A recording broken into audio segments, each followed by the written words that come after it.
Are you sure to go Bartlett, wouldn't Well, you say that. He he? was Yeah. given a mark of 152 after that last run with Racing Post ratings, right? Hmm. Which is the same as what Facile Vega got for his Grade 1 win. His Irish mark's 136. That's 1, 4, 2, 3. And Yeah, is he another pipe horse? Like maybe Tom Podium on a pipe, third of champ on a pipe, didn't he? Yeah. That kind of they kind of target that race down to the old Gigginstown. right, welcome to a new little feature. We're doing like a wrap-up video because there's a couple of races we haven't covered that we may have done before, and there's a couple of handicap horses that we've got half an eye on. I have one that's absolutely going to shit home in a handicap. I just need one of these boys to tell me where it's going to go. But to start off with, Jamie was absolutely devastated. We didn't talk about the Mayor's Chase and the Champion Bumper. So, Jamie, you can have your few seconds or minutes on those couple of races if you don't mind. The Champion Bumper, Dave. To be honest with you, at the moment it's pretty poor. Do you know, normally you'd have one Gerhard and all them, the rest of them Facile Vega.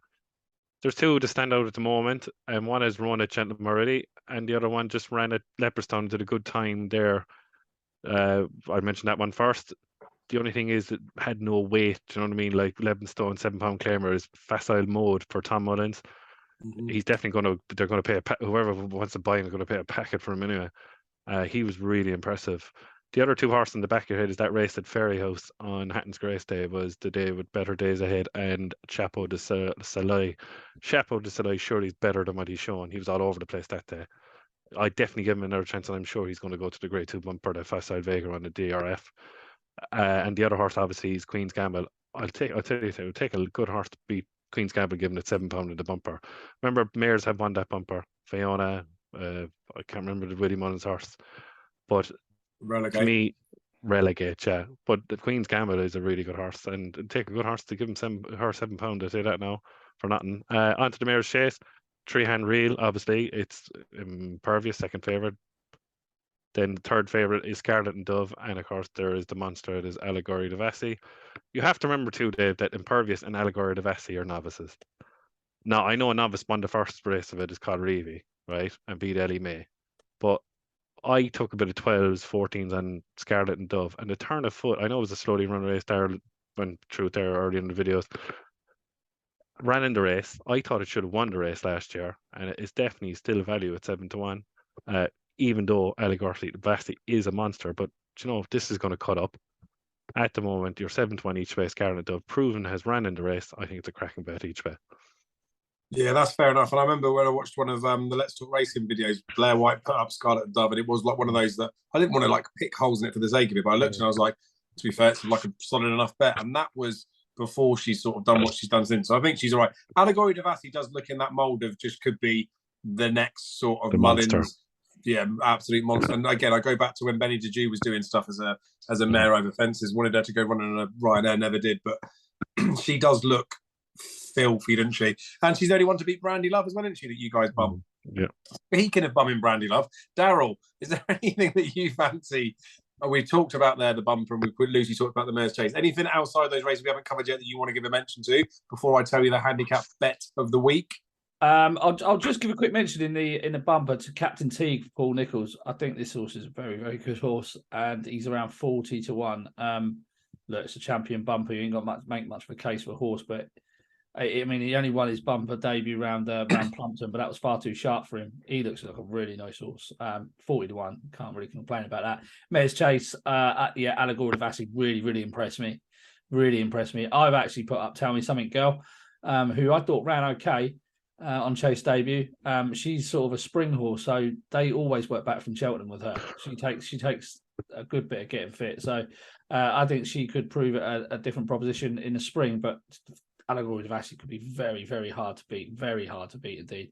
In terms of anything from anywhere else, handicap. I'll just give a good mention. I said about Maxim in the attempts. I think he could well be a Grade 1 horse, right? But there is a horse at a big price. 20-1 is Captain Morgs for the Potemps, who didn't win his qualifier, but went out next time and bolted up. And he just looks overpriced to me. He's a horse that's been crying out for 3 miles, and he's completely unexposed for Nicky Henderson. Nicky Henderson horses as well, always, touch wood, run well in handicaps at Cheltenham, regardless of the weight, regardless of anything. Just look at First Street last year. So he's going to have a good chance. In the I've got. Has anyone heard anything about Third Time Lucky? Is he injured? No, they're trying to just get him dropped, didn't they, to go and win the They're Grand trying- Annual. Grand Trying to give him Annual, a yeah. draft, yeah, Okay, yeah. he's on the list for the Grand Annual, so I was just going to give him a mention. I'll just mention as well, Riss Bell for the Boodles. I think she's been given some suspect rides, especially last time. She did really well to make up a lot of ground off a slow pace behind Lossiemouth. She was only underhand and heels. They weren't fully asking for an effort there. She's one to definitely keep an eye on. I think that is it, Dave, for me at the moment. Yes, right. I've got one single horse I want to talk about that I felt like I've got a bit of a line in with. I know there's still some handicap ones from Jamie, but we'll save them because that's what the people want. So it's sort of for retention. It's good for the YouTube channel. So like, subscribe, comment below. But this, so Favori de Champdou is a Gigginstown horse, 8-year-old now. Is like relatively well priced for an Albert Barr. I think he's a 16-1 poke, and that seems to be the route that everyone's cemented that he's going to go down. Got a RPR of 152 the last day, which to put into context is the same as what Facile Vega got for when he won his Grade 1 at Christmas.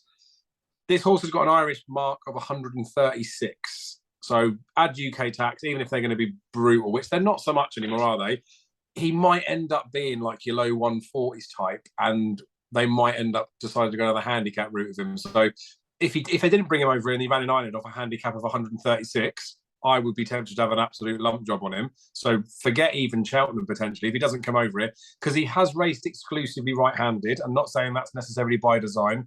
He is an 8-year-old that's only had 7 spins under rules, and a few of them were in bumpers. So he's obviously not the most straightforward-ishy horse, but I just wonder if he's the type of horse that might get an entry, might get a UK mark and be an absolute smash-up job.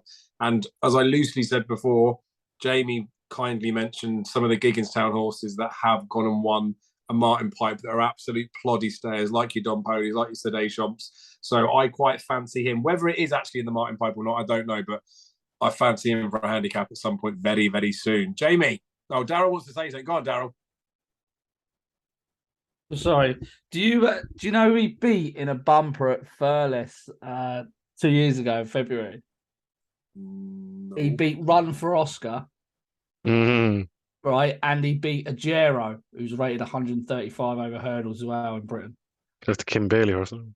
Yeah. Who's actually rated 100, I think 100 on the flat as well. But Run for Oscar, Charles Burns Run for Oscar.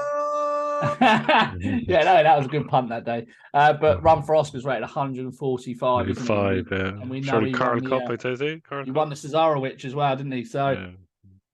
Well, that was a good It's day. That's Favori de Champdou. I'm saying, I think you found a good farm the one there, boy. Very, very good. It's just there, but you go for a few horses, just look to Rick at 136. No doubt UK handicap will say, fuck it, give him 150 because you got it wrong. But he's got that mark in Ireland, didn't he? So he could do some damage over there. Anyway, Jamie, to you, because I think there's probably a couple you've got an eye on in there.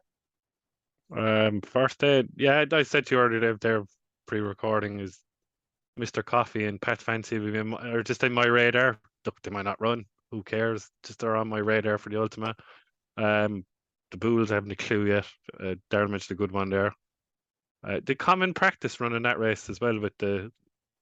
Did he run in that race? Yeah, I think so. Yeah. He was one that stuck in my head with Rispel. Carl Cup. Right, Run for Oscar probably run in the Carl Cup, will he?